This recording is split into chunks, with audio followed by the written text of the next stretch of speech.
Assalamualaikum dan salam sejahtera kepada penonton Forum Perniagaan PKS BH 2021. Bersiaran secara maya dan fizikal, kita kini memasuki hari kedua perbincangan. Jadi saya ingin mengucapkan terima kasih kepada penonton yang sedang mengikuti Forum Perniagaan PKS BH 2021 ini di platform Mestro, di Facebook dan juga di YouTube BH Online. Baik, sebelum kita berkongsi maklumat dengan lebih lanjut, ingin saya membawa perhatian anda semua kepada ucap tama yang berjudul Sokongan Buat PKS oleh Ketua Pegawai Eksekutif SME Corp yang berusaha Encik Rizal Naini. Jadi sama-sama kita berikan tumpuan kepada ucap tama beliau.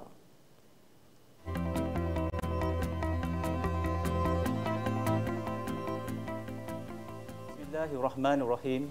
Assalamualaikum warahmatullahi wabarakatuh dan selamat pagi saya ucapkan kepada sekalian yang hadir di platform Maya pada hari ini bagi mengikuti Forum Perniagaan PKS Berita Harian 2021. Bagi pihak SME Corp Malaysia, izinkan saya untuk merakamkan setinggi penghargaan dan ucapan terima kasih kepada Berita Harian kerana sudi menjemput saya untuk memberi ucap tama pada hari kedua sesi forum ini. Terima kasih juga diucapkan kepada para ahli panel, tetamu jemputan dan semua yang hadir kerana bersama-sama kami pada pagi ini. Para hadirin sekalian, seperti mana kita semua sedia maklum, pandemik COVID-19 yang melanda seluruh dunia telah mencetuskan ketidaktentuan ekonomi global termasuk di Malaysia. Namun demikian, kita sedang menyaksikan proses pemulihan ekonomi pada suku keempat tahun ini, di mana sektor ekonomi telah mula dibuka secara beransur-ansur di samping program imunisasi COVID-19 yang semakin giat di seluruh negara.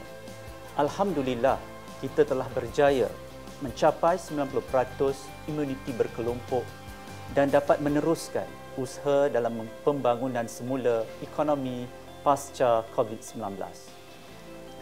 Berdasarkan data terkini dalam Malaysia Statistical Business Register yang dikeluarkan oleh Jabatan Perangkaan Malaysia, jumlah PKS di Malaysia pada tahun 2020 adalah sebanyak 1.2 juta, iaitu 97.2% daripada keseluruhan pertumbuhan perniagaan yang wujud di setiap lapisan sektor.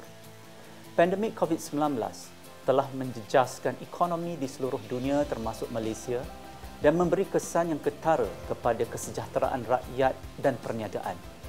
Pada tahun 2020, sumbangan PKS kepada keluaran dalam negara kasar lebih rendah iaitu 38.2% serta menyumbang sebanyak 13.5% kepada ekspor negara. Secara keseluruhannya, PKS negara telah mewujudkan peluang pekerjaan kepada lebih 7.25 juta orang. Oleh yang demikian, kerajaan menyadari bahawa adalah amat penting supaya langkah-langkah pemulihan dapat dilakukan segera, terutamanya kepada PKS untuk merancakkan semula pertumbuhan ekonomi negara. Tuan-tuan dan puan-puan, rancangan Malaysia ke-12 dari tahun 2021 sehingga tahun 2025 merupakan satu transformasi yang menetapkan asas bagi merealisasikan semangat keluarga Malaysia yang akan mengubah landasan pembangunan negara bagi tempoh 5 tahun akan datang untuk mencapai Malaysia yang makmur, inklusif dan mampan. Rancangan Malaysia ke-12 adalah bertunjangkan 3 tema iaitu menjana semula ekonomi, memperkukuh keselamatan, kesejahteraan dan inklusiviti serta melonjakkan kemampanan. Dengan berlandaskan kepada 4 pemangkin dasar iaitu membangunkan bakat masa hadapan, mempercepat penerimagunaan teknologi dan inovasi, menambah baik ketersambungan dan infrastruktur pengangkutan serta memperkukuh khidmatan awam, diharap pelan rancangan Malaysia ke-12 akan menyokong pencapaian tema ini. Para hadirin sekalian, pandemik COVID-19 juga telah menyedarkan kita bahawa untuk maju, kita harus melepaskan diri dari keadaan normal dan mengembangkan pelbagai langkah untuk mengurangkan kesan terhadap rakyat dan ekonomi kita. Ia bukan lagi business as usual.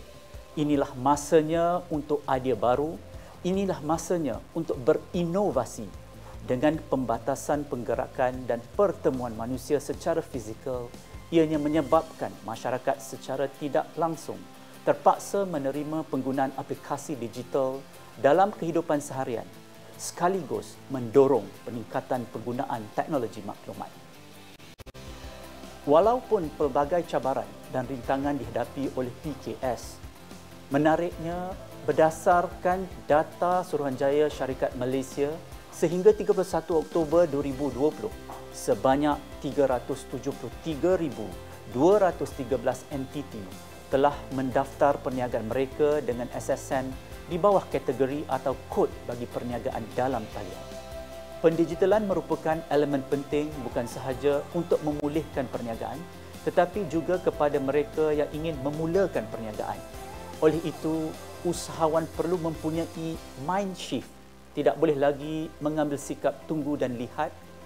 Para usahawan perlu turut berubah dan menerima pendigitalan dalam perniagaan agar mampu menghadapi persaingan dan meningkatkan kecekapan dalam operasi perniagaan. Berdasarkan pelaporan Pelan Tindakan Bersepadu PKS atau singkatannya SPEPA, bagi tahun 2020, kerajaan telah memperuntukkan dana sebanyak 14.6 bilion ringgit bagi melaksanakan 215 program pembangunan PKS.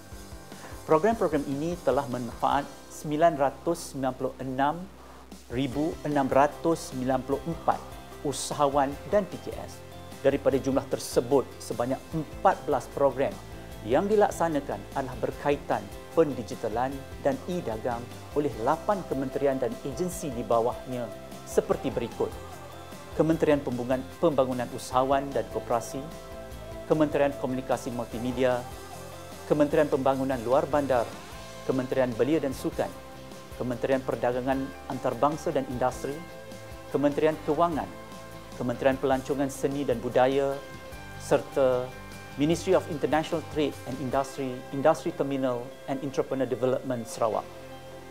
Seramai 139,196 usahawan dan PKS telah mendapat manfaat dengan dana peruntukan sebanyak 46.5 juta ringgit.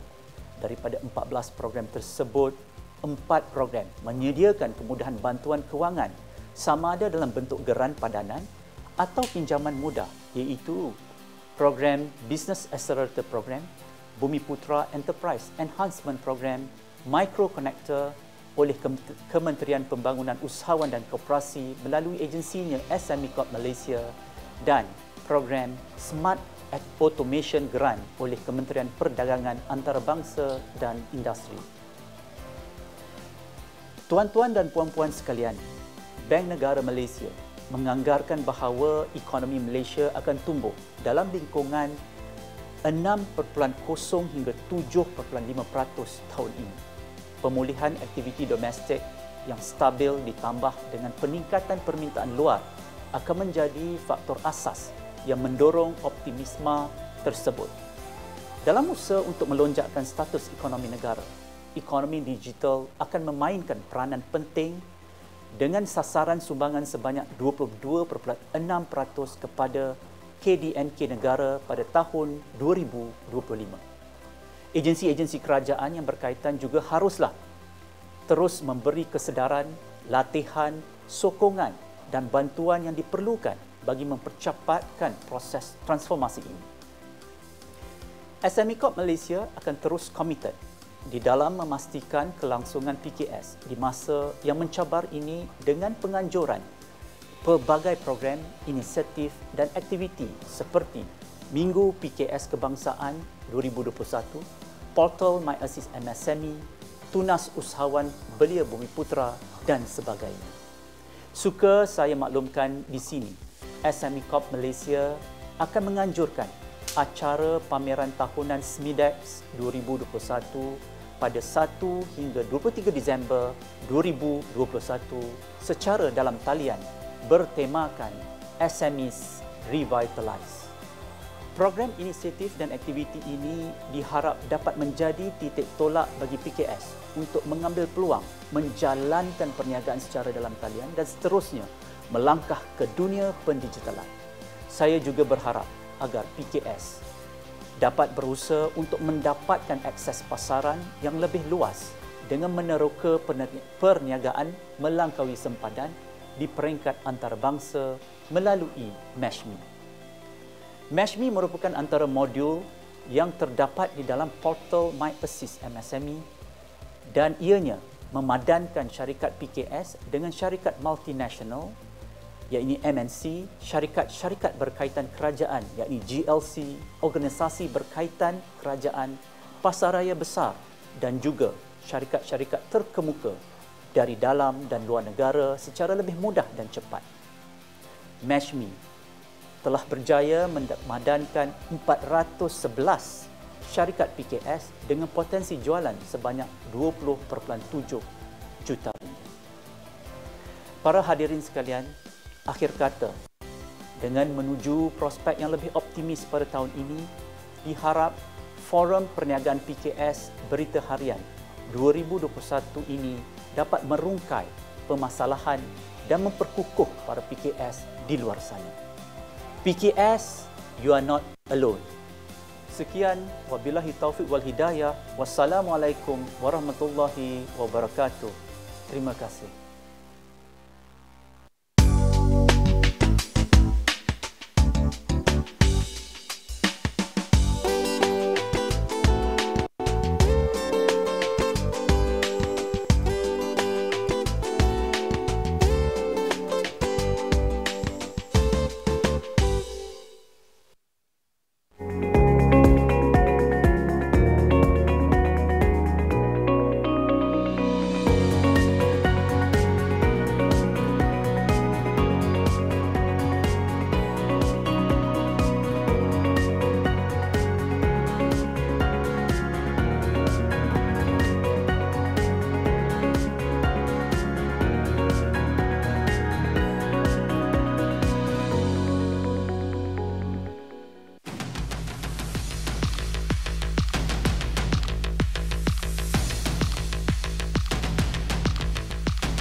Baik, kita sudah pun mendengar ucap tama oleh yang berusaha Encik Rizal Naini sebentar tadi yang saya kira padat dengan komitmen dan juga sokongan SME Corp terhadap 1.2 juta PKS di dalam negara ini.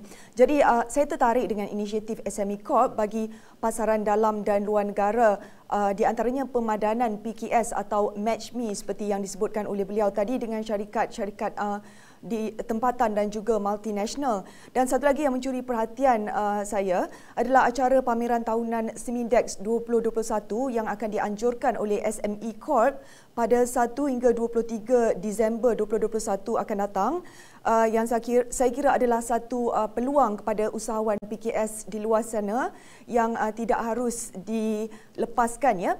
Jadi kami dimaklumkan bagaimanapun Encik Rizal tidak dapat menyertai kita dalam forum ketiga pada hari ini kerana beliau mempunyai urusan penting bersama-sama Yang Berhormat Menteri Pembangunan Usahawan dan Koperasi Tan Sri Noh Omar di Pulau Pinang. Baik, untuk itu kita akan teruskan acara dengan forum ketiga pada hari ini bertajuk PKS Jom Digital. Tetapi sebelum itu, apa kata kita dengar dahulu luahan usahawan yang berdepan saat sukar dalam ringkasan VT ini. Jom saksikan. Untuk PKP, industri food truck sangat teruk bang, sangat-sangat teruk. Sebab apa? Kita tak boleh dine in. Sebab apa? Untuk food truck kita harapkan kepada dine in lah. Untuk PKP tu memang industri food truck memang sangat-sangat teruk bang. Untuk sementara waktu ni tak apa, tapi kita orang ada botolkan air ni lah. Yang air ni kita orang ada masukkan dalam botol lah. So far untuk PKP, air botol tu sangat membantu lah untuk kita orang. Yes, digital, betul. Platform digital lah.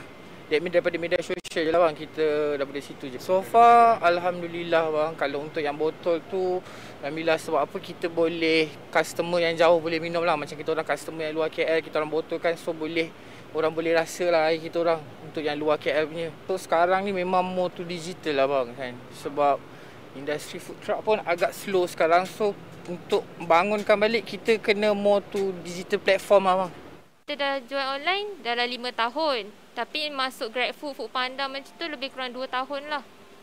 Alhamdulillah bila kita join platform-platform delivery online, benda tu banyaklah membantu kita. Sebab orang tak boleh keluar rumah, semua nak duduk rumah order makanan je. Semua takut nak keluar rumah kan.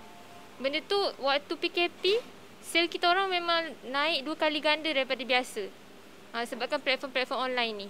Kedai tutup, macam alhamdulillah lah sebab kita orang ada platform-platform ni. Kalau tak ada, memang kita orang pun terpaksa tutup.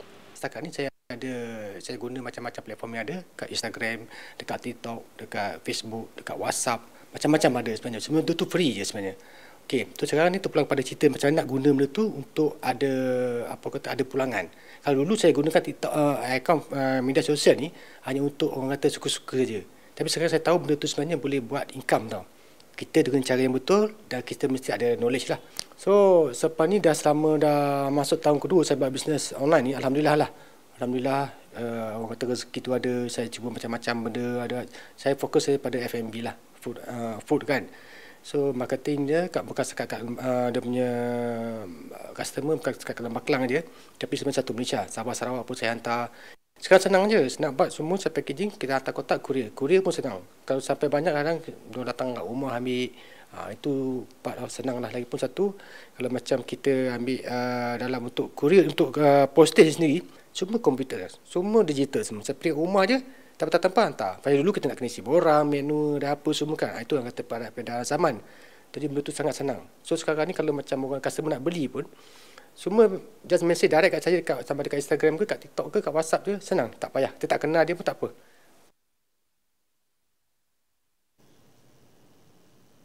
Baik, itu tadi kelebihan menguasai digital oleh PKS tempatan. Jadi tahniah kepada usahawan PKS yang berjaya menggunakan platform digital ini untuk mempromosikan perniagaan mereka. Bak kata pepatah, pengayuh sayang dibasahkan, sampan takkan sampai ke seberang. Bukan mudah dunia perniagaan tanpa usaha melawan ranjau. Jadi kita terus ikuti tips yang bakal dicerna dalam forum ini. Dan sebelum itu saya ingin memperkenalkan panelis yang akan bersama-sama dengan saya pada pagi ini secara maya, iaitu yang pertama adalah Encik Nasruddin Hashim, Pengurus Pembangunan Rantaian Bekalan MARI dari Institut Otomotif, Robotik dan IoT Malaysia MARI. Selamat datang. Assalamualaikum. Waalaikumsalam, Cik Fazilah. Okey. Baik, Encik Nasruddin menggantikan Datuk Madani Sahari, Ketua Pegawai Eksekutif MARI yang tidak dapat bersama-sama dengan kita pada pagi ini. Baiklah, MARI, sedikit latar belakang mengenai MARI. MARI atau sebelum ini dikenali sebagai Institut Otomotif Malaysia MAI, merupakan sebuah agensi di bawah Kementerian Perdagangan Antarabangsa dan Industri MITI yang bertindak sebagai agensi pemikir dan juga pusat penyelarasan bagi memperkasa daya saing industri otomotif dan mobiliti secara menyeluruh. Jadi melalui penerapan teknologi robotik dan IoT, MARI committed membantu industri termasuk perniagaan kecil dan sederhana dalam pendigitalan operasi. Baik, mewakili SME Corp pula adalah Encik Zaki Moh, iaitu Timbalan Ketua Pegawai Eksekutif Pelaksanaan dan Pembangunan. Apa khabar, Encik Zaki? Alhamdulillah, khabar baik. Okey. Okey. Baiklah, beliau Encik Zaki adalah orang yang berpengalaman dalam SME Corp. Beliau juga bertanggungjawab dalam mengetuai pelaksanaan program bantuan keuangan kepada PKS, pembangunan sektor, adaptasi teknologi dan digitalisasi, pembangunan PKS Bumiputra serta khidmat nasihat PKS. Baik, kita juga selain kedua-dua panel kita pada pagi ini, kita juga akan mendengarkan kisah meniti tangga kejayaan oleh Puan Hazian Saleh, iaitu Ketua Pegawai Eksekutif Agarwood Synergy Holdings Sdn Bhd. Dan beliau merupakan seorang usahawan yang mendapat bimbingan daripada SME Corp, mempunyai 20 tahun pengalaman dan penghasilan produk komersial halal. inovasi terhadap produk hasilan daripada kayu gaharu ya. Dan kini beliau menerajui Agawut dalam memanfaatkan ekstrak gaharu dalam pembuatan makanan, kosmetik, minyak wangi dan juga selain itu beliau juga memenuhi permintaan pasaran rantau Timur Tengah dan Arab Saudi dan juga Eropah. Jadi selamat datang saya ucapkan kepada Puan Hazian. Terima kasih Puan Fadilah. Assalamualaikum. Terima kasih kerana beri saya peluang. Okey. Baik, kita akan terus saja memulakan forum kita pada pagi ini dengan saya akan bertanyakan kepada Encik Nasruddin dahulu ya. Baik Encik Nasruddin, seperti yang umum mengetahuilah ketika pandemik melanda, semua ekonomi kegiatan ekonomi ini seakan-akan terhenti, otomotif pun sama ya. Jadi bagi Mari sendirilah apa cabaran, mungkin boleh kongsikan apa cabaran perusahaan otomotif ini ketika dilanda pandemik dan berapa peratus mungkin usahawan otomotif daripada keseluruhan PKS di dalam negara ini. Silakan. Okay, baik Puan Fazilah, terima kasih. Kalau kita ikutkan data Jabatan Perangkaan pada tahun 2020, so jumlah PKS lebih kurang 1.1 juta pada tahun 2020. So kita anggarkan PKS di automotif ada lebih kurang dalam 5.3% ataupun mewakili lebih kurang 58,000. Dan number ni sebenarnya increasing tahun demi tahun. Dia merangkumi sektor daripada lepas jualan seperti contoh workshop, alat ganti dan sebagainya. Dan juga daripada sektor pembuatan yang supply parts dan komponen kepada OEMs terdiri daripada tier 3, 4 sehingga tier 1 dan juga services merangkumi dari pengangkutan, professional services seperti design dan juga maintenance.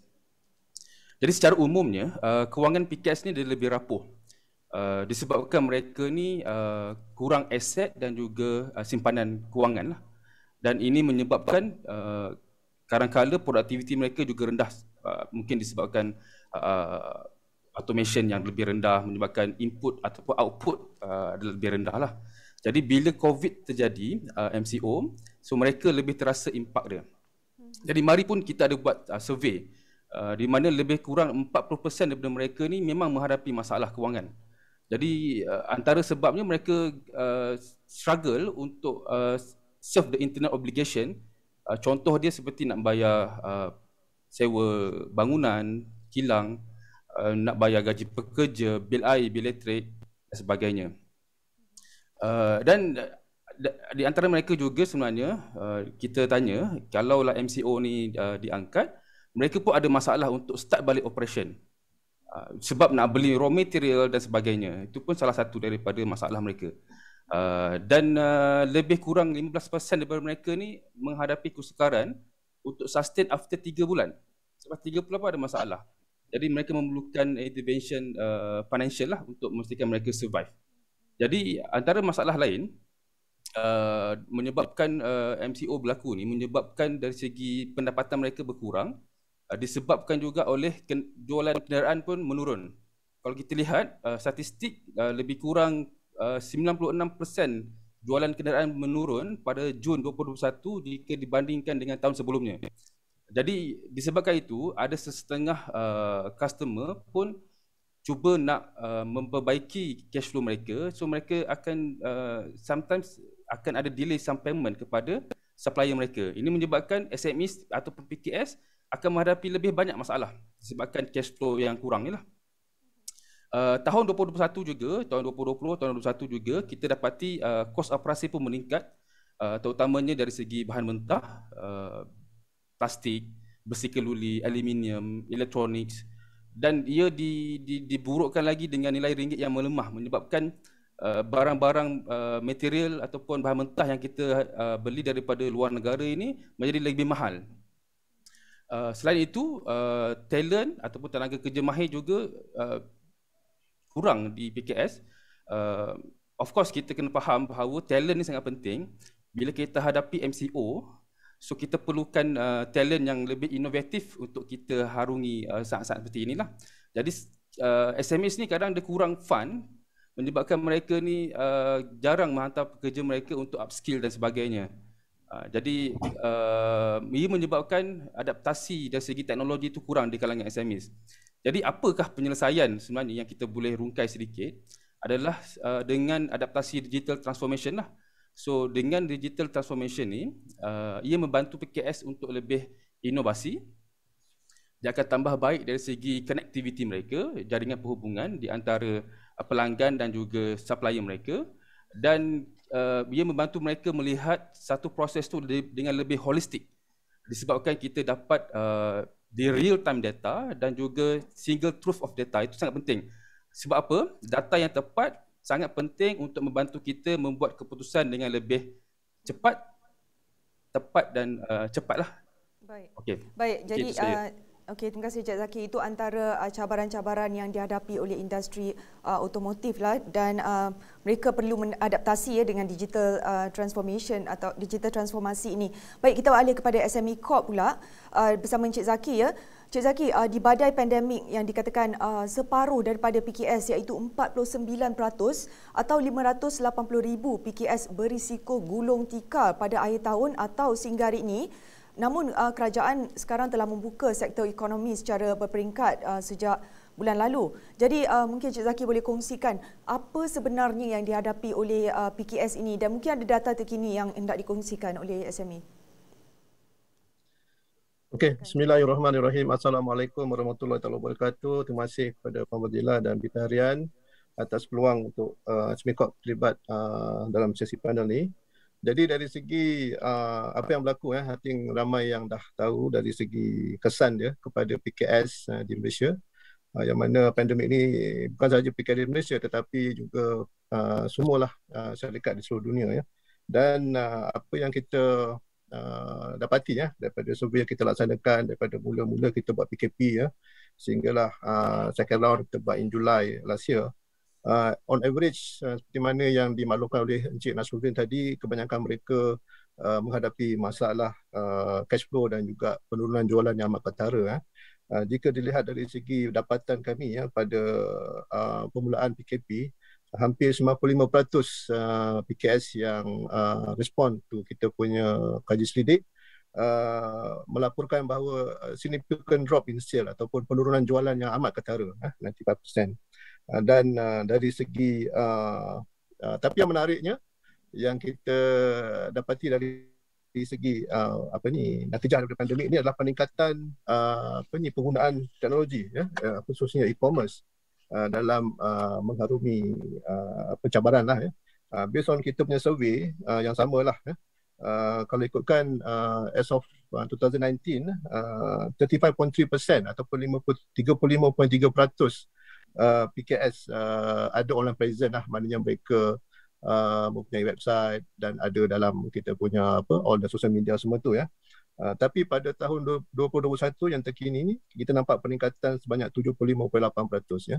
Jadi kita nampak dari segi hikmah dia lah ya, seperti mana yang kita nampak daripada VT tadi, banyak usahawan yang terpaksa ataupun tiada pilihan lain untuk go itu ataupun pergi kepada platform digital, media sosial ataupun e-commerce untuk survive.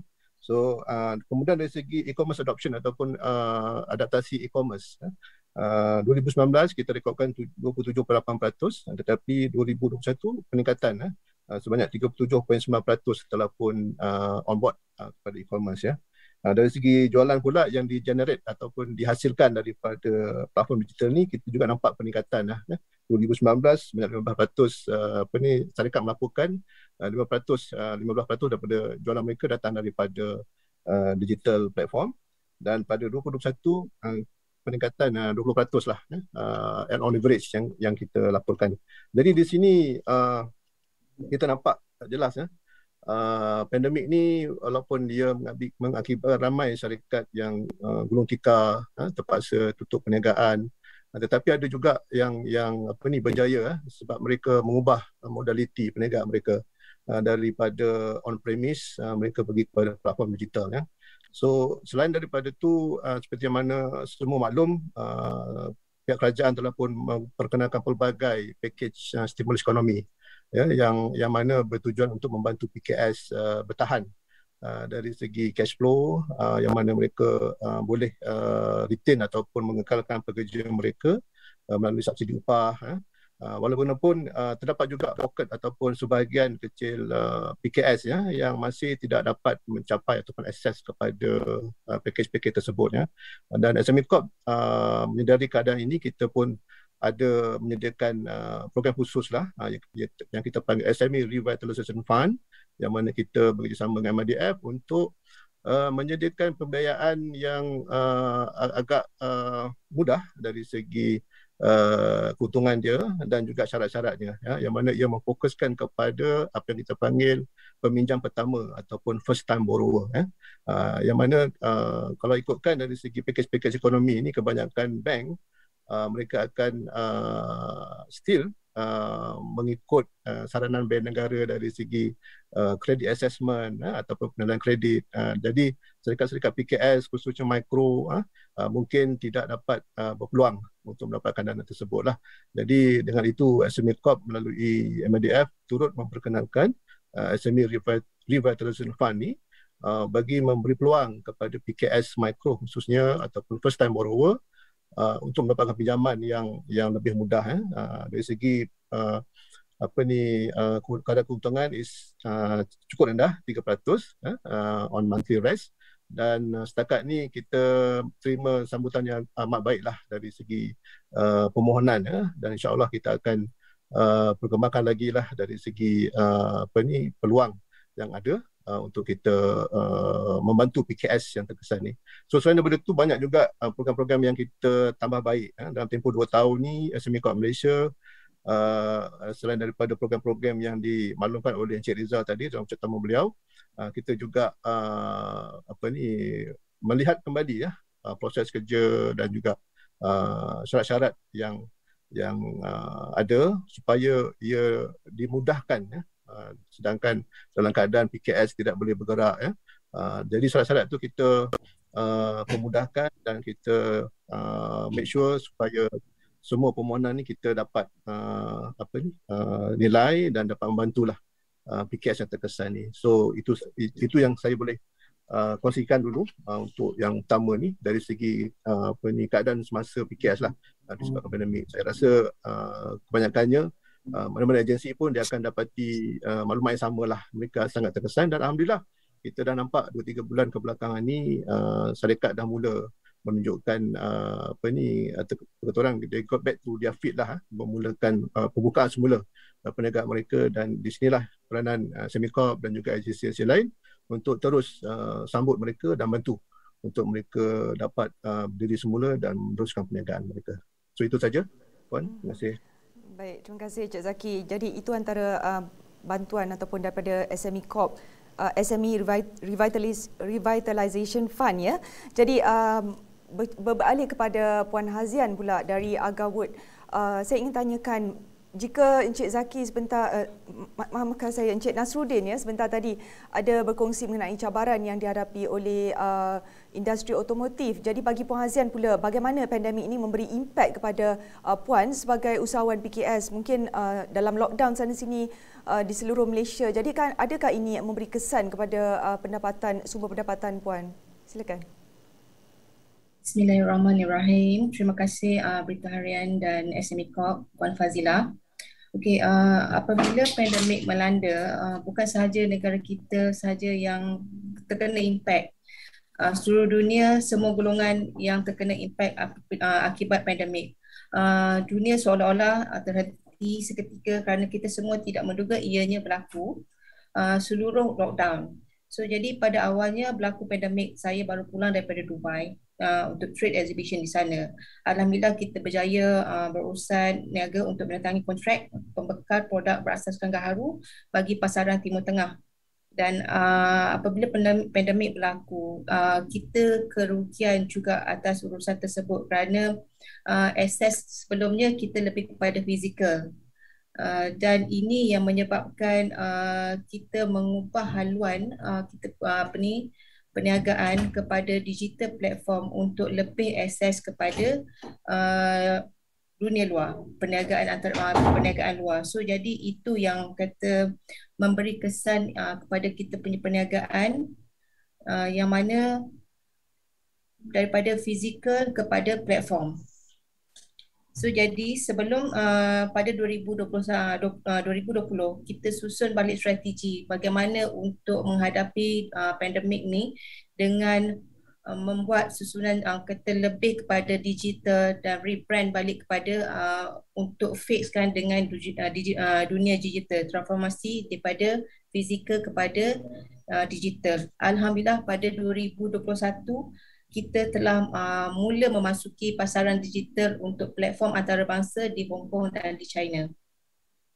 Itu saja. Baik, sangat menarik sekali ya Puan. Mungkin kita akan bercerita lebih lanjut lagi mengenai itu sebentar lagi. Jadi Forbes baru-baru ini ada berkongsi data kelahiran seramai hampir 500 jutawan yang mencipta kekayaan ketika pandemik ini saja. Jadi ini jelas menunjukkan peluang yang perlu direbut, satu kekangan yang tidak semestinya menjadi penghalang untuk terus berjaya.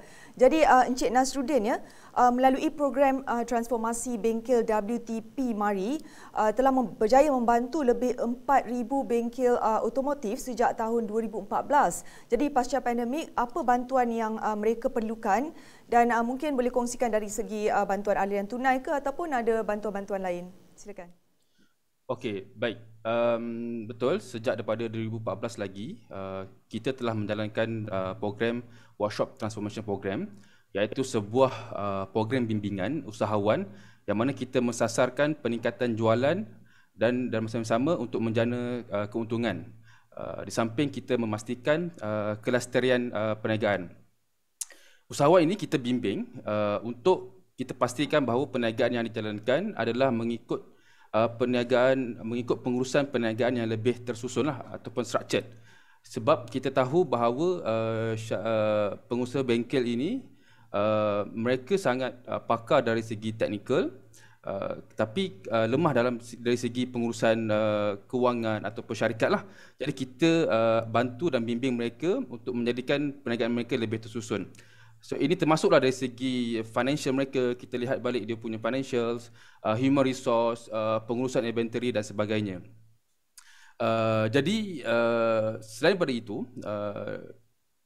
program WTP itu adalah asas kepada sebuah syarikat yang tersusun. Jadi sekarang kita ada buat satu kolaborasi dengan Bank Muamalat, yang mana kita berkolaborasi untuk menyediakan bantuan kewangan dengan menyediakan kadar keuntungan yang lebih kompetitif lah. Dan kita jangka dia akan memberi manfaat kepada pengusaha kecil dan sederhana dalam sektor otomotif. Of course, kita tahu bila MCO berlaku, ramai orang duduk kat rumah, kenderaan pun tak banyak berjalan, so kuranglah dari segi bisnes, maintenance kereta dan sebagainya. Itu akan juga menyebabkan cash flow mereka terjejas. So bila kita start balik operasi, so mereka memerlukan sedikit dana untuk memulakan perniagaan mereka lah. Jadi selain daripada itu, kita juga sepanjang tempoh pandemik ini juga, Mari juga telah menyediakan ataupun memulakan sebuah program yang baru yang kita namakan sebagai Technopreneur Development Program Express, ataupun singkatannya adalah TDPX, yang mana kita mensasarkan transformasi perniagaan sedia ada kepada digital dengan penerapan elemen seperti IoT, digital marketing, marketplace, e-commerce dan sebagainya lah, untuk kita bantu usahawan menguruskan perniagaan secara digital. Dan ini mereka dapat mengetengahkan produk dan servis mereka dengan lebih meluas dan juga bersasar. Baik, itu antara program-program yang disediakan oleh Mari untuk membantu usahawan otomotif ini. Baik, SME Corp beralih kepada Encik Zaki. Ada di waktu pandemik ini ada PKS yang gulung tikar, tetapi ada juga yang pendaftaran baru yang dikatakan berlaku, terutamanya bagi perniagaan dalam talian ya Encik Zaki. Jadi difahamkan SME Corp Malaysia telah membangunkan portal My Assist MSME. Jadi mungkin Encik Zaki boleh kongsikan bagaimana portal ini dapat memberi manfaat kepada PKS di luar sana. Okey, terima kasih Puan Fazilah.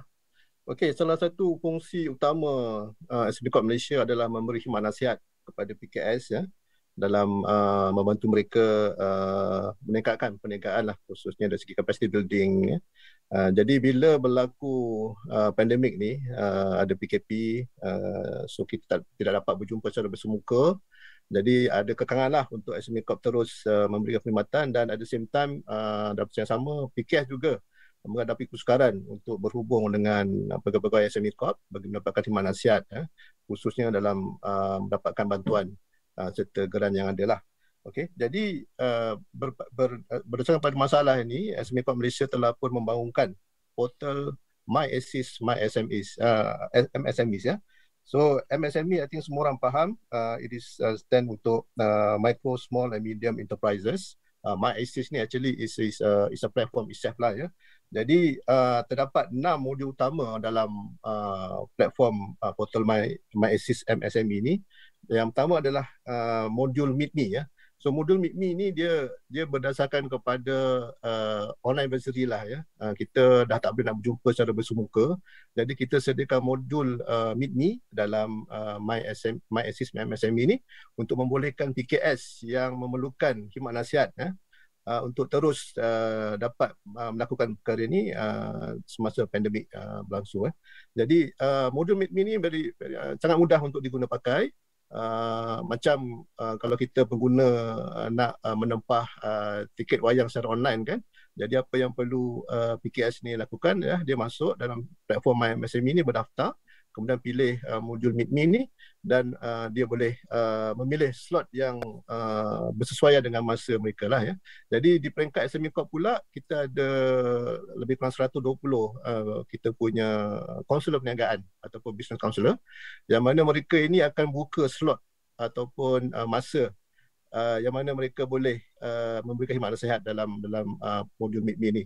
Jadi setiap pegawai mereka akan daftarkan masa yang mereka boleh berjumpa dengan PKS secara online ni, dan PKS yang masuk dalam modul Meet Me ni dia akan memilih slot-slot yang sesuai dengan mereka. So bila mereka dah pilih slot tu, mereka akan diberikan alert lah, notification untuk bersedia, dan bila sampai masa dia, mereka akan dipertemukan secara online secara face to face lah, secara online. Maknanya bukan setakat panggilan telefon, tapi lebih kepada video call semualah. Because of that, kita dapat memberikan khidmat nasihat yang lebih baik lah, lebih berkesan kepada PKS. So yang setakat hari ini kita dah lebih 400 slot yang kita buka dan sambutan dia agak menggalakkan lah yang mana mereka memerlukan bantuan ni. Itu yang pertama. Yang kedua, modul webinar yang kita ada dalam portal MyAssist ni. Yang ni seperti biasa, I think sepanjang setahun lebih atau hampir 2 tahun ni, kebanyakan kita memang bergantung kepada online punya seminar untuk menyampaikan program-program baru, inisiatif baru kepada PKS. Jadi kita ada banyak slot-slot yang kita sediakan, dan juga rekod-rekod kita dah buat sebelum ni, kita letakkan semua dalam modul webinar ni untuk rujukan semualah. Kemudian seperti yang ketiga, yang seperti yang dimaklumkan oleh Cik Rizal tadi, modul Match Me. So fungsi utama SME Corp adalah juga facilitate ataupun sebagai pemudah cara bagi PKS untuk berhubung dengan pembeli ataupun potential buyers ataupun syarikat besar. Dan kita laksanakan perkara ini dalam event seperti exhibition semua sekali. Tapi because pandemik, kita tak boleh nak laksanakan program tersebut, therefore kita sediakan modul Match Me ya. So Match Me ni dibuka kepada semua PKS. Mereka boleh register dan daftarkan interest mereka, what kind of service yang dia ada untuk dia offer, dan dia di peringkat setempat lokaliti, sehinggalah peringkat antarabangsa mereka boleh terlibat dalam sesi Match Me. Dan kita pun ada beberapa sesi program khusus macam Minggu PKS ya, yang kita gunakan modul ni untuk sesi pemadanan perniagaan ya. Dan ada juga modul e-pameran ya, macam yang kita akan laksanakan hujung tahun ni, SMEDAC 2021 ni, bermula 1 Disember sehingga 23 Disember ni, kita akan gunakan modul e-pameran dalam portal MyAssist MSME ni untuk kita laksanakan lah. Jadi kalau fizikal mungkin 3 hari atau 4 hari temos ya. Dengan adanya platform digital ni, kita boleh mungkin 2 minggu kan, seperti yang kita rancangkan, sebanyak selama 23 hari kita akan buka untuk semenjak tahun ni.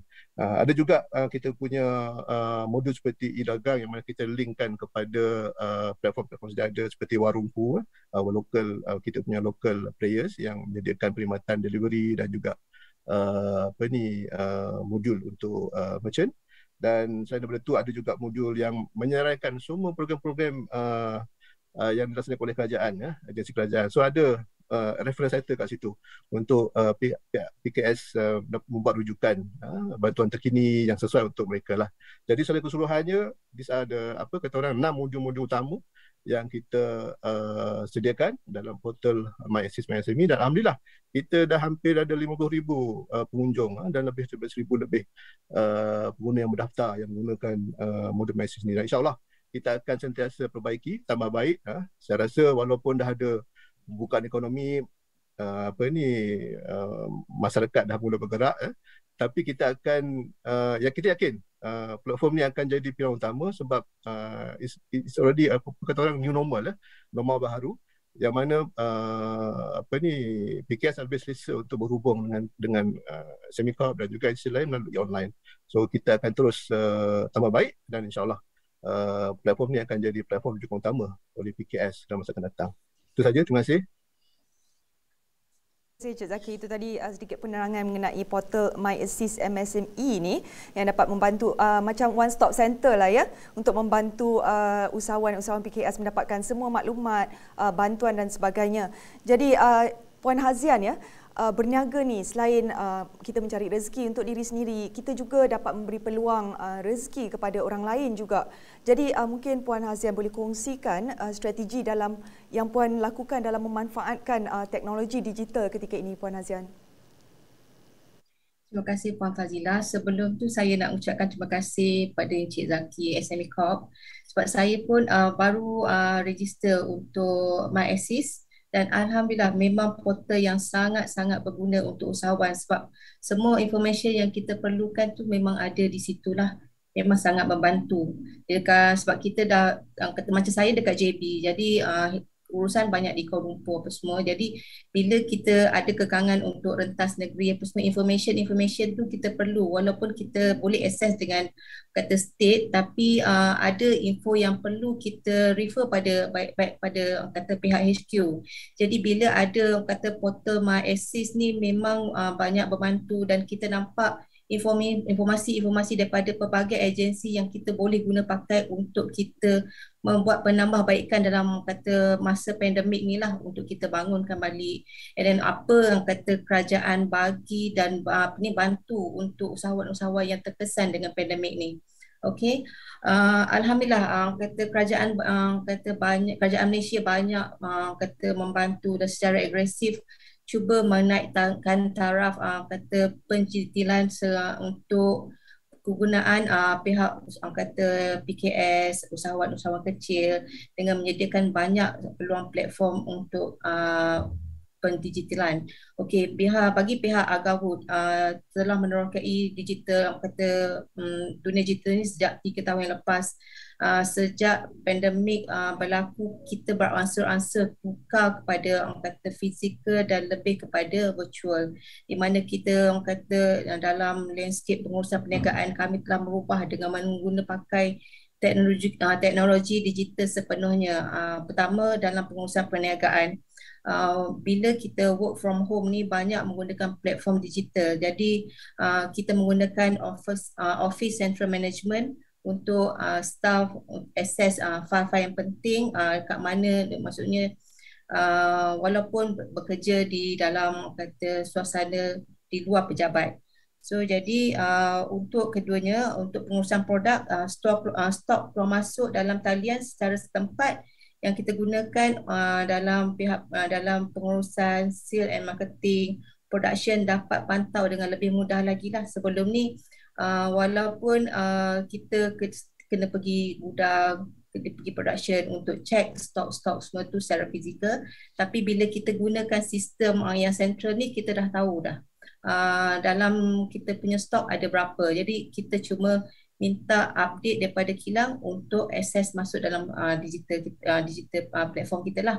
So jadi yang ketiga, promosi dan periklanan. Kita menyediakan informasi digital seperti e-poster, flyers, e-profile, katalog, produk video dan juga e-shop untuk mudahkan segala urusan promosi dan menjual produk terus kepada pengguna.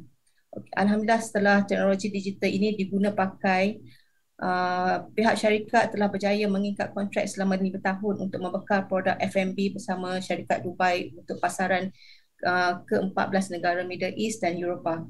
3 tahun kontrak bersama syarikat Hong Kong dan China. So ini adalah kesan apabila kita menukar kata landscape perniagaan daripada fizikal kepada digital. Sebab macam saya cakap tadi awalnya, bila pandemik, akses dengan buyer di luar sana agak limited. Jadi dengan teknologi WhatsApp, email, dan segala digital platform dan penaik taraf daripada website biasa kepada e-commerce, kita boleh kata akses tu lagi besar lah sebenarnya.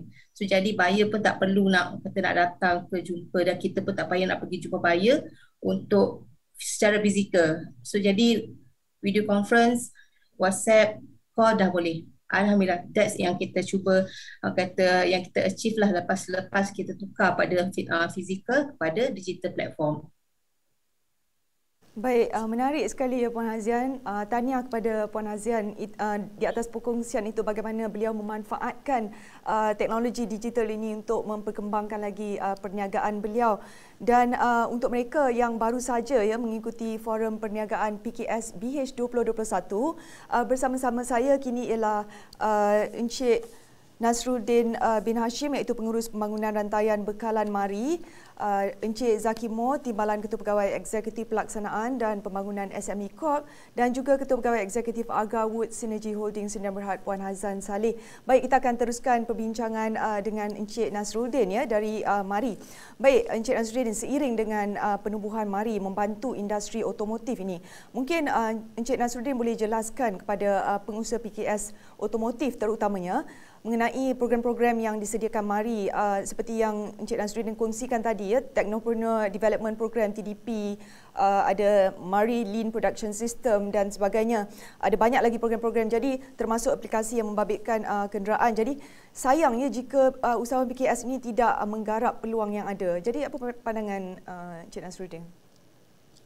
Baik, kita perlu faham bahawa program yang kita rangka ini sebenarnya untuk membantu pembangunan industri menjadi lebih berdaya saing dari segi teknologi, industri 4.0, automation, robotics, IoT, proses dalam menghasilkan produk yang lebih bermutu tinggi, berinovasi, dan tak lupa juga dalam pembangunan modal insan, iaitu kita nak melahirkan tenaga kerja mahir dan pakar. Jadi banyak program-program yang dirangka ini adalah menjurus ke arah perkara yang disebutkan tadi. Sebagai contoh, Mari juga kita baru melancarkan satu aplikasi ataupun software, Mari Enterprise Resource Planning ERP, yang mana kita beranggapan bahawa ERP ini adalah sebagai satu batu loncatan transformasi digital. Tapi kita tahu banyak mindset PKS ni yang beranggapan bahawa bila kita nak digital transformation, kos sangat mahal. Kena ada pakar IT dan sebagainya. That's why kita di Mari, kita dah perkenalkan sistem ni berasaskan kepada software as a service. Sama macam semua orang tahu macam Grab, apa lagi Foodpanda dan sebagainya, yang mana mereka tak perlu lagi membuat satu investment yang besar lah dalam mendapatkan software tu. It's just a rental lah. Dan dari segi maintenance, investment dan sebagainya adalah sangat rendah. Okey. Sebagai contoh kita tengok semasa MCO, so lepas pembukaan ekonomi, banyak backlog ataupun tunggakan production yang perlu diselesaikan oleh syarikat. So kalau sebuah syarikat itu mempunyai sistem itu, so automatically sistem itu akan kenal pasti bill of material yang terlibat dan akan memastikan ianya cukup untuk production. So kalau tak cukup, sistem akan advise, okay, you kena order this kind of parts pada sekian hari bulan untuk jalankan production pada sekian hari bulan. So bila kita ada sistem macam ni, sebenarnya kita bagi ruang ataupun ada mutual understanding dengan customer in terms of kita buat production planning, supaya apa-apa advice kita dengan customer adalah berasaskan data lah. Ini yang saya cakapkan tadi berkenaan dengan membuat keputusan yang tepat dan cepat. So sistem akan membantu dari segi membuat keputusan. Jadi program yang saya sebutkan tadi berkenaan dengan Lean Production System, TDP dan sebagainya, sebenarnya asas kepada menyediakan PKS untuk membuat transformasi digital. Kita perlu faham bahawa transformasi digital ni kita nak dia lestari ataupun sustainable. Kita tak nak PKS buat ataupun install ataupun membuat digital transformasi dengan terburu-buru dan melupakan perkara-perkara asas dekat production line atau sebagainya. Ini menyebabkan sistem digital yang digunakan nanti tidak akan lagi lestari ataupun tak digunakan, disebabkan isu-isu seperti contoh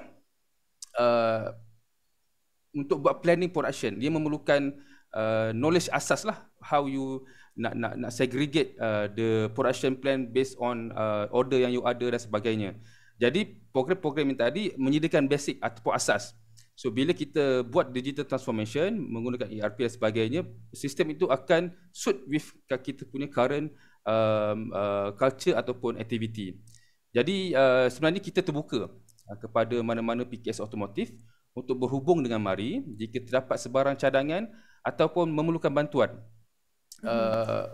Ia untuk menjadikan mereka lebih kompetitif lah. Baik. Baik, itu tadi daripada Encik Zaki ya. Baik, sebagai balik kepada Encik Nasruddin, balik kepada Encik Zaki pula, sebagai agensi utama yang menerajui pembangunan PKS ini, pelbagai usaha dan inisiatif telah dilaksanakan oleh SME Corp Malaysia dalam menggalakkan PKS beralih ke arah digitalisasi ini. Jadi baru-baru ini SME Corp ada dilihat telah mengadakan MOU bersama pihak universiti dalam pelaksanaan program Tunas Usahawan Belia Bumiputra TUBE at IPT ya. Jadi mungkin bolehkah Tuan Encik Zaki mungkin kongsikan berkenaan program ini. Jadi bagaimana program-program ini dapat membantu usahawan muda ataupun belia merebut peluang persekitaran digital ini, Encik Zaki? Okey, terima kasih. Program TUBE ni is actually kita punya kita punya signature program lah ya. Kita dah laksanakan program TUBE ni semenjak tahun 2014. Dan sehingga kini kita telah pun melatih lebih 6,000 usahawan belia Bumiputra dalam program TUBE ni ya. Kalau dulu kita berkonsepkan bootcamp ya, yang mana program TUBE ni dia melibatkan 3 minggu. Seminggu peserta ni akan dilatih dari segi fizikal lah, kita panggil bootcamp. Kemudian 2 minggu selepas tu kita akan ada sesi dalam kelas lah ya, untuk mempelajari selebelok memulakan perniagaan dan semua yang berkaitan dengan pengusahaan perniagaan ya. Tetapi disebabkan pandemik ni kita terpaksa beralih kepada mode digital lah. Maknanya pada tahun 2020 kita terpaksa melaksanakan program TUBE secara online, dan insyaAllah tahun ni juga kita akan laksanakan program TUBE ni secara online.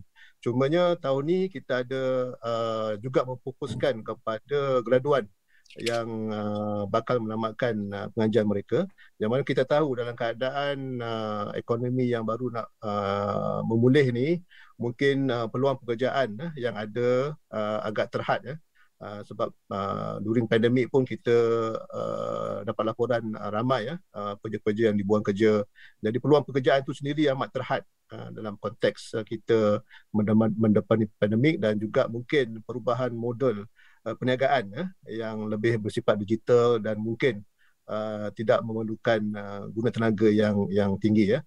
Jadi di sini saranan ataupun tujuan kita melaksanakan program TUBE at IPT adalah bagi memberi peluang kepada para graduan untuk memilih keusahawanan sebagai kerjaya pilihan instead of mengharapkan employment ya. Jadi program bersama yang kita panggil pilot program lah kita, sebab kita laksanakan bersama 8 IPT yang mana kita peruntukkan 30 peserta daripada IPT untuk menyertai program TUBE ni. Mereka akan didedahkan dengan kaedah memulakan perniagaan dan juga kaedah terkini dari segi pengurusan perniagaan.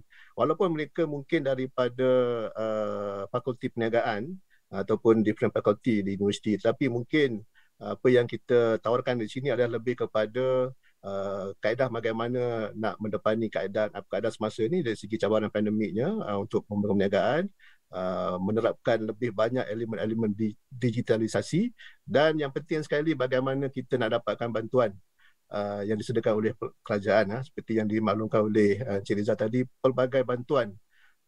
Bukan saja dalam bentuk untuk elemen digitalisasi, tapi lebih kepada macam untuk promosi, untuk kalau mereka terlibat dalam perkilangan, bagaimana kita improvekan dia punya packaging, kemudian improvekan dari segi persijilan. So banyak lagi aspek-aspek perniagaan yang mana mungkin tidak diajar di universiti, kita akan dedahkan di program ni lah.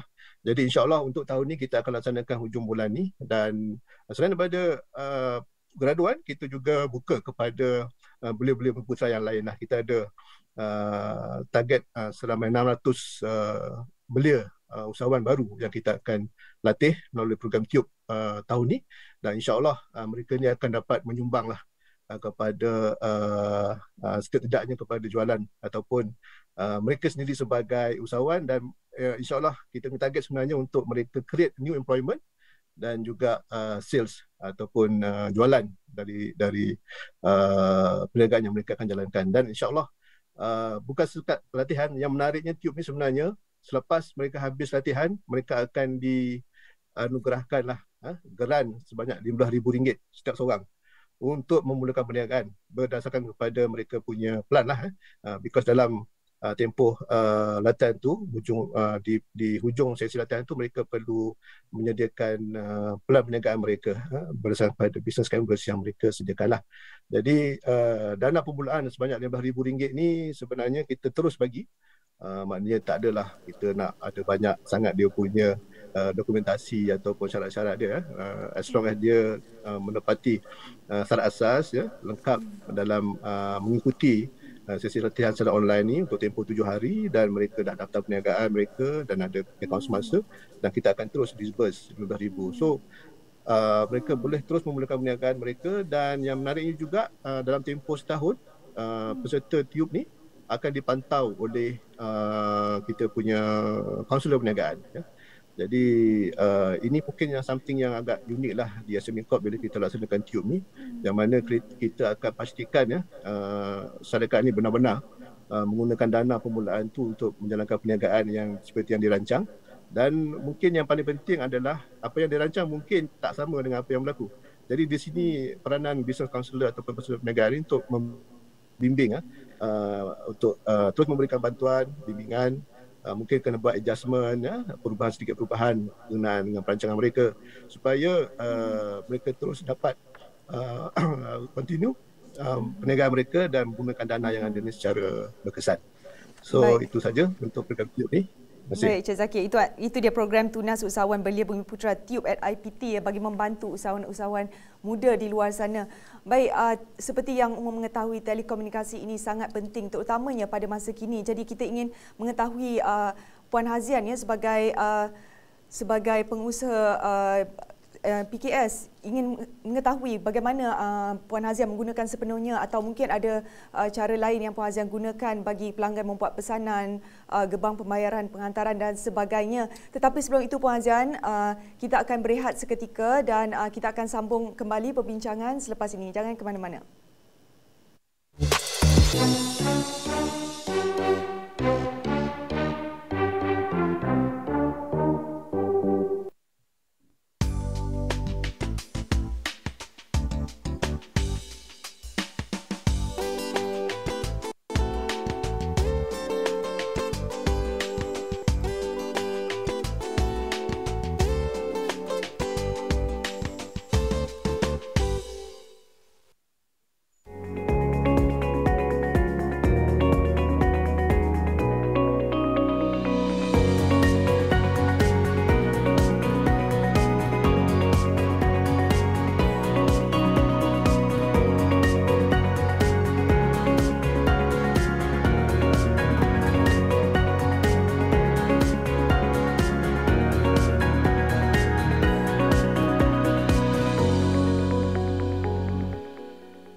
Kembali bersama saya Fazilah Hani Harun dalam Forum Perniagaan PKS BH 2021. Kita akan meneruskan perbincangan bersama para panelis kita, namun bagi usahawan PKS dan juga penonton yang sedang mengikuti kami di Mastro, Facebook dan juga YouTube BH, anda boleh mengutarakan sebarang komen ataupun ada soalan, dan insya-Allah jika sempat kita akan siarkan sebentar lagi dan dia akan jawab oleh panel-panel kita. Baik, kita pergi balik kepada Puan Hazian tadi ya. Soalan saya sebelum kita berehat tadi, Puan Hazian. Mungkin Puan Hazian boleh kongsikan. Ya. Okey, bagi Agawut, kita menggunakan sepenuhnya platform digital dengan membuat pesanan pelanggan dalam gerbang pembayaran, penghantaran dan sebagainya. Contoh sebab Agawut ni lebih fokus pada pasaran antarabangsa. Apa yang kami lakukan, mewujudkan cross-border e-commerce platform di mana kita bermula di Hong Kong dan China untuk pasarkan kita punya kopi di sana. Dengan menggunakan platform hktvmall.com bagi Hong Kong dan tmall.com untuk China. Dan yang terbaru kita telah masuki untuk Mall Asia Online Store bagi pasaran Jerman dan Europe. Sekarang ni kita nampak perubahan landscape pada pembelian online memang agak drastik sebab kekangan pandemik, susah nak keluar dan sebagainya. Jadi kita pelanggan membuat pesanan terus melalui platform online. Kita dapat notification daripada kita punya email dan sistem. Pihak warehouse akan terus buat persediaan untuk pesanan tersebut dan terus hantar kepada pelanggan. So jadi dan stok di warehouse dengan apa yang kita tulis di kita punya platform online tu memang akan tally lah. So jadi kalau kata stok dekat platform tu dekat e-shop kita tu dah almost kurang, so kita akan dapat notification dan kita akan top up.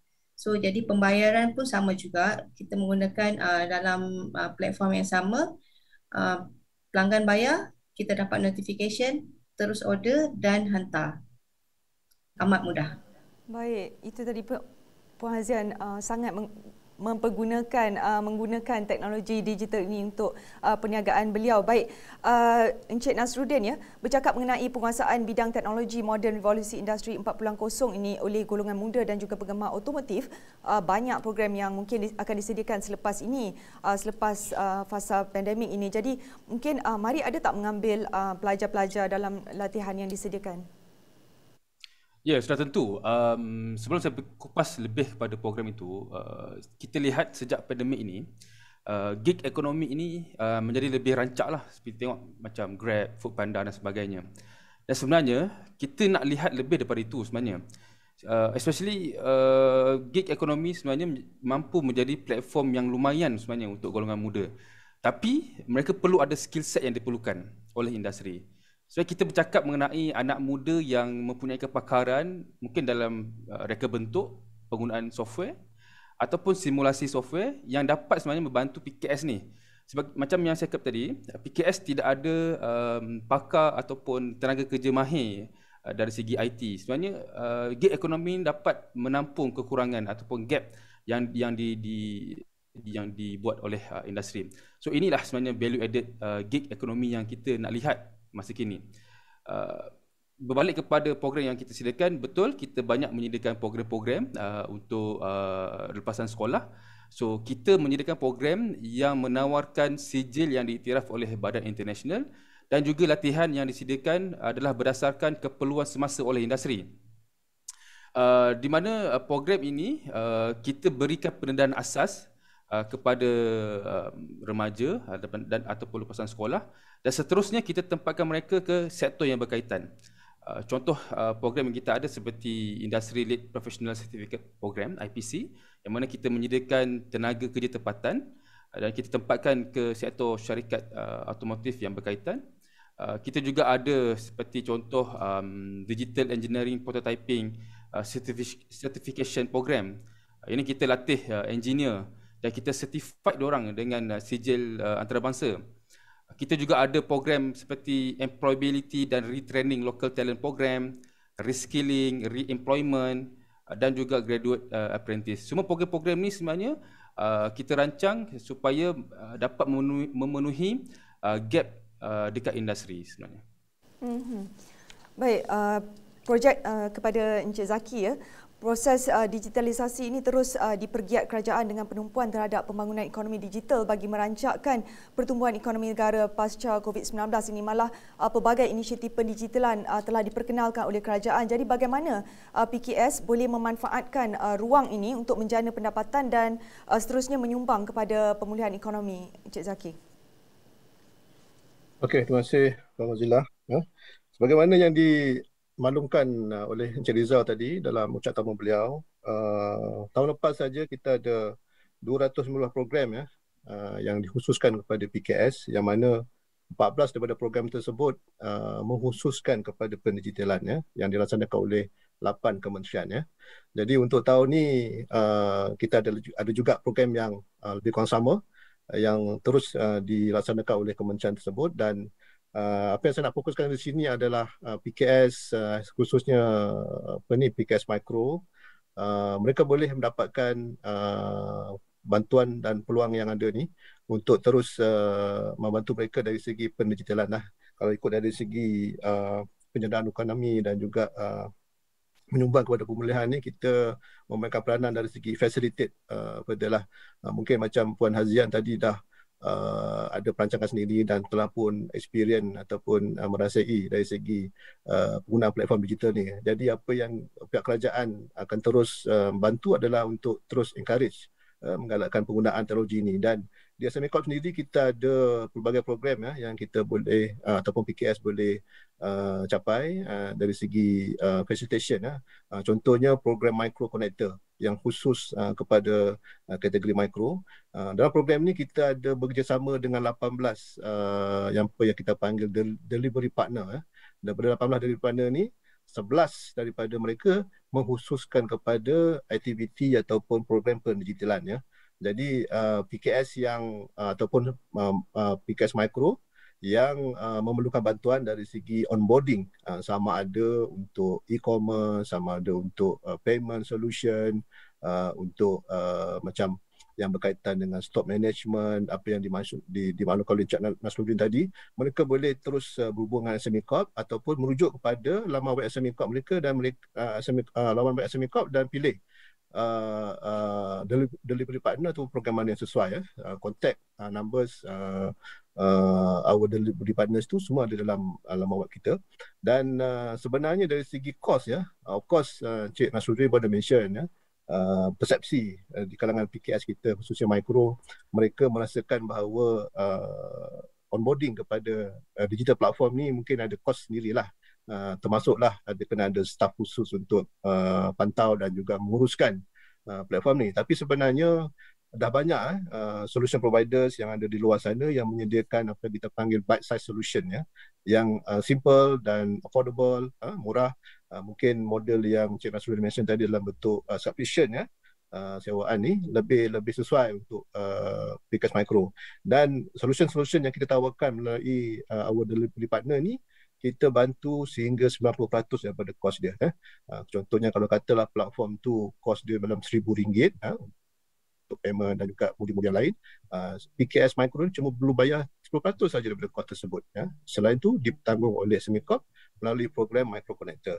Jadi saya amat menggalakkan supaya PKS Micro ni mengguna pakai ataupun mengambil peluang dengan tawaran yang ada ni, termasuklah dari segi latihan, penggunaan, pemantauan, bukan sahaja untuk onboard, tapi latihan penggunaan tu juga penting.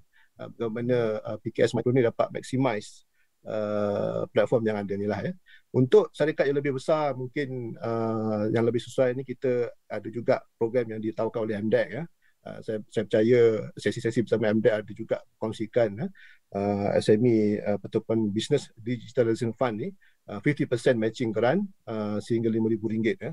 Kalau saya tak salah, saya ada ramai ataupun senarai players ataupun solution providers yang berdaftar dengan MDEC ni, ada dalam laman web mereka, dan PKS yang mungkin bukan kategori mikro, yang mungkin kategori small, mereka boleh juga mendapatkan bantuan untuk onboarding dalam pelbagai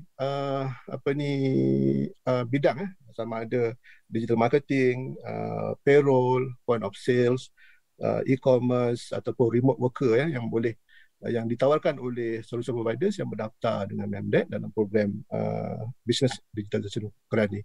Mungkin untuk syarikat yang lebih besar macam Puan Azian lebih susah pergi kepada MITI untuk Smart Automation Grant, yang mana dari segi kuantumnya lebih besar dan lebih sesuai untuk syarikat besar. Jadi itulah saya harapkan supaya PKS dalam pelbagai kategori ini, sama ada micro, small atau medium ni, dapat mencapai semua program yang ditawarkan oleh kerajaan ni. Okey, terima kasih. Baik, itu tadi Encik Zaki ya. Jadi diharapkan usahawan PKS di luar sana dapat menggunakan peluang-peluang yang ada seperti yang disebutkan tadi oleh Encik Nazruddin dan Encik Zaki, dan kos tidak perlu risau mengenai kos yang tinggi ya. Betul ya Encik Zaki? Jadi kita ingin tanyakan sedikitlah kepada Puan Hazian. Mungkin Puan Hazian boleh kongsikan bagaimana SME Corp membantu Puan Hazian untuk berjaya kini dan untuk meyakinkan usahawan-usahawan lain dengan bagaimana nak meyakinkan mereka dengan pelbagai kursus-kursus dan bantuan ini, Puan Hazian. Terima kasih Puan Fazila. Terima kasih Cik Zaki sebab bagi kita encourage untuk berkembang lagi.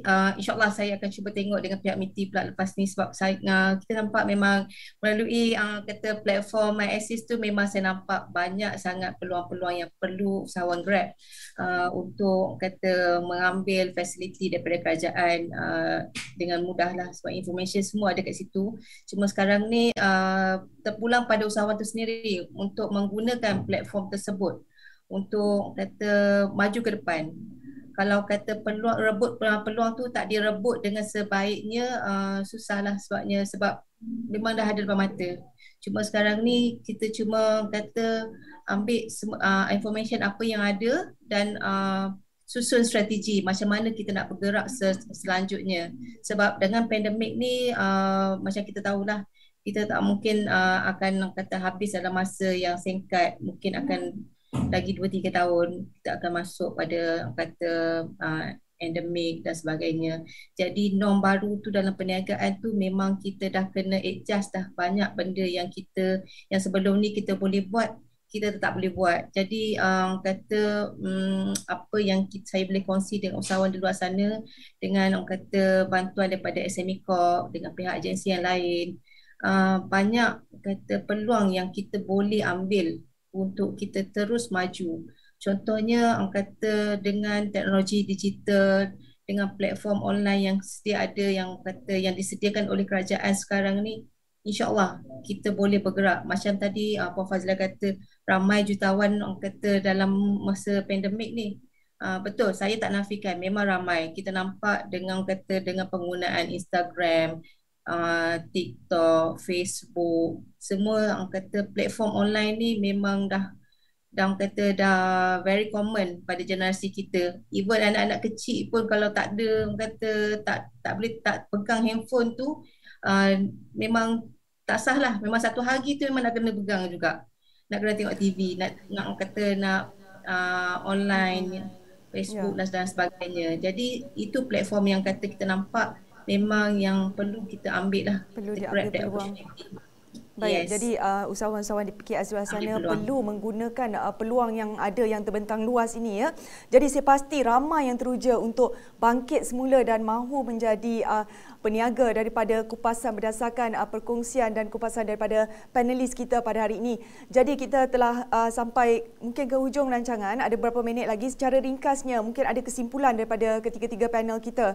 Mungkin Encik Nazruddin boleh mulakan dulu? Okey, baik. Untuk transformasi digital, PKS kena re-evaluate balik, restructure business models. So mereka bukan sahaja dapat menguatkan hubungan mereka dengan customer sekarang, tapi mereka membuatkan customer dan mereka ni lebih saling melengkapi di antara satu sama lain melalui jaringan digital yang dibuat, menghasilkan lebih inovasi untuk menarik pelanggan baru. Adaptasi teknologi seperti IoT, Artificial Intelligence, Big Data Analytics akan membantu PKS dalam meningkatkan keupayaan kejuruteraan, memperkemas ataupun streamline balik proses mereka untuk mengurangkan kos, tambah baik kualiti, dan juga on-time delivery yang sudah tentu meningkatkan keuntungan disebabkan kecekapan dalam menguruskan perniagaan. Dan yang terakhir, apabila mereka sudah adaptasi dengan digital teknologi, proses pun sudah bertambah baik, produk yang dihasilkan juga adalah berkualiti tinggi, mereka mampu untuk bersaing dengan syarikat-syarikat besar dan seterusnya dapat menembusi pasaran antarabangsa. Itu adalah harapan dan sasaran kita untuk PKS lah. Baik. Dan Encik Zaki pula mungkin ada sedikit kesimpulan secara ringkasnya. Silakan. Okey, yang saya boleh kongsikan ke sini, yang pertama sekali usahawan perlu ada mindset digital first. Apa saja yang berkaitan dengan perniagaan ni kena think digital first ya. Dan dia tidak saja merangkumi kepada front end e-commerce ataupun nak senang jual saja, tapi lebih juga tengok kepada back end kita. Kita punya accounting software, kita punya inventory, sebabnya syarikat akan berkembang. Jadi bila nak berkembang, mereka juga perlukan bantuan dalam bentuk pinjaman ya. Jadi rekod-rekod transaksi ya, kewangan yang proper ni amat penting untuk syarikat berpeluang mendapatkan pinjaman untuk perkembangan perniagaan. Itu satu. So tengok digital first mindset untuk both front end dan juga back end. Yang keduanya, ini selalu guru-guru saya banyak ajarlah. Kita kena pergi ke mana ramai orang berkumpul. Ya. So dalam keadaan sekarang ni orang berkumpul kat mana? Orang berkumpul kat sosial media. Tadi Puan Hazian kata anak dia satu hari memang kena pegang handphone. So bila ramai orang berkumpul kat situlah banyak duitnya. Ya. So nak tak nak syarikat kena pergi kepada tempat mana orang ramai berkumpul di sosial media, di FB, di Insta, mereka kena jual di situ. Ya, mereka kena gunakan the simplest form of digitalization macam WhatsApp for business, kena mulakan dan mereka boleh berkembang dari situ. Ada banyak kaedah, ada banyak shortfall, tapi mereka perlu explore. Banyak video-video yang ditunjukkan, yang dikongsikan oleh pakar-pakar bagaimana kita nak manipulate all this social media untuk gain the advantage lah. Dan terakhir sekali, yang ketiga, dapatkan khidmat nasihat ya. Sebabnya kita ada agensi-agensi yang mampu memberikan guidance dari segi digital journey. Sebabnya for the past 10-15 years, saya sendiri melihat ramai syarikat-syarikat ni yang mungkin eager nak go for digital platform, tetapi mereka salah pilih platform. Mereka salah pilih solution yang mungkin tak sesuai, kurang berkesan dengan perniagaan mereka. Jadi mereka perlu dapatkan khidmat nasihat daripada pakar. MDEC sendiri ada platform digital journey yang boleh guide usahawan untuk pilih platform yang paling sesuai dengan bentuk perniagaan mereka. So itu saja kesimpulan daripada saya. Terima kasih. Baik, terima kasih Encik Zaki. Puan Hazian pula? Sedikit kesimpulan. Terima kasih Puan Fazila. Apa yang saya harapkan pada usahawan di luar sana, jangan putus asa, terus berusaha dan berusaha kerana peluang sentiasa ada di luar sana. Dengan kata apa yang ditawarkan oleh agensi, dengan apa yang ditawarkan oleh kerajaan. Yang penting macam Cik Zaki tadi cakap, jangan salah ikut guru. Kalau salah ikut guru, memang dia tersesat. So jadi kena ikut cikgu yang betul, susun strategi tu, macam mana, nak pergi ke mana. Hala kata kalau nak pergi YouTube, ikut guru YouTube. Kalau nak pergi yang kata Shopee, ikut guru Shopee. So jadi kita senang nak follow apa yang sepatutnya. InsyaAllah bila kita ikut jalan yang betul, kata kejayaan pasti ada. Baik, itu tadi perkongsian daripada ketiga-tiga panelis kita pada pagi ini. Saya ingin mengucapkan banyak-banyak terima kasih kerana sudi bersama kami di Forum Perniagaan PKS BH 2021 ini. Jadi pentingnya digitalisasi ini tidak sukar sebenarnya, malah banyak cara-cara yang berdasarkan apa yang dikongsikan oleh panelis kita tadi. Jadi apa yang perlu ialah mengikuti dan menghubungi agensi-agensi yang bersedia mengulur tangan dan mengulurkan bantuan terhadap usahawan PKS. Saya ingin memetik kata-kata Tan Sri Sheikh Mokhtar Al-Bukhari. Beliau berkata, saya percaya sesiapa pun boleh menjadi apa sahaja asalkan mereka berusaha dengan tekun. Tetapi tentulah ia akan memakan masa kerana tiada jalan singkat untuk mencapai kejayaan. Oleh itu, para usahawan PKS di luar sana, jom kita ambil ilmu digital kerana dengan ilmu sahaja kita pasti berjaya mengadaptasi inovasi dan teknologi, berakit-rakit ke hulu, berenang-renang ke tepian, bersakit-sakit dahulu, bersenang-senang kemudian, insya-Allah. Jadi jangan ke mana-mana, selepas ini ketahui rahsia mereka yang bergelar usahawan PKS. Bersama dengan rakan setugas saya Fiza Sabjahan yang saya kira sudah pun bersedia. Semuanya dalam forum keempat, Forum Perniagaan PKS BH 2021. Sehingga bertemu lagi, saya Fazilah Hani Harun. Assalamualaikum.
Terima kasih Cik Azian, Cik Nasruddin, Cik Zaki. Terima kasih banyak-banyak.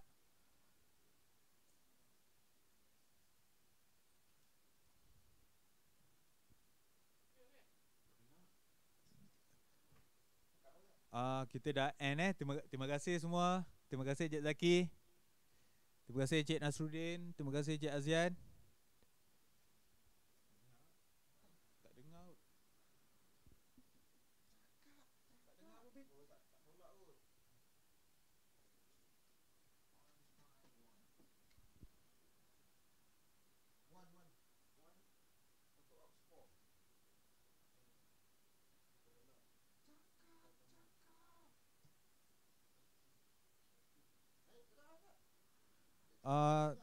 Dengar tak?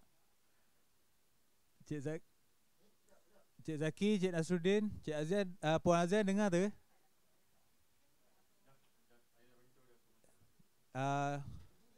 Terima kasih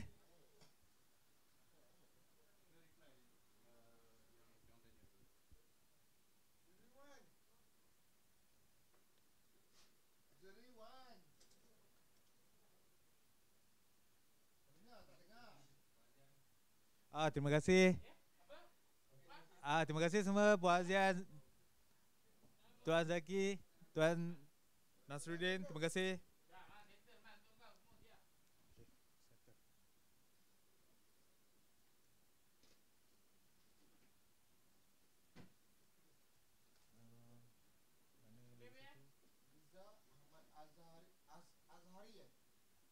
Fiza Sajahan.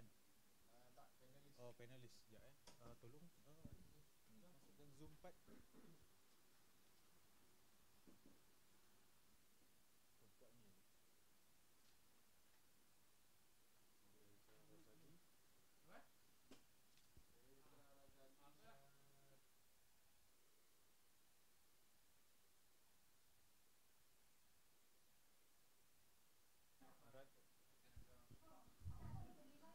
Hai, Puan Fatin. Puan Fatin dengar ke? Assalamualaikum Puan Fatin. Puan Fatin.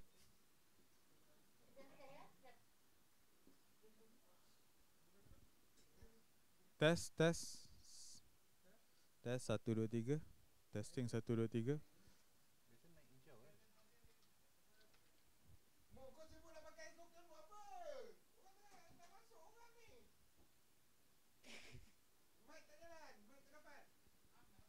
Tes 1 2 3.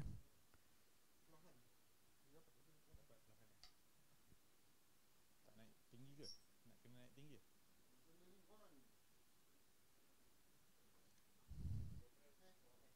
Hai Tuan Azari.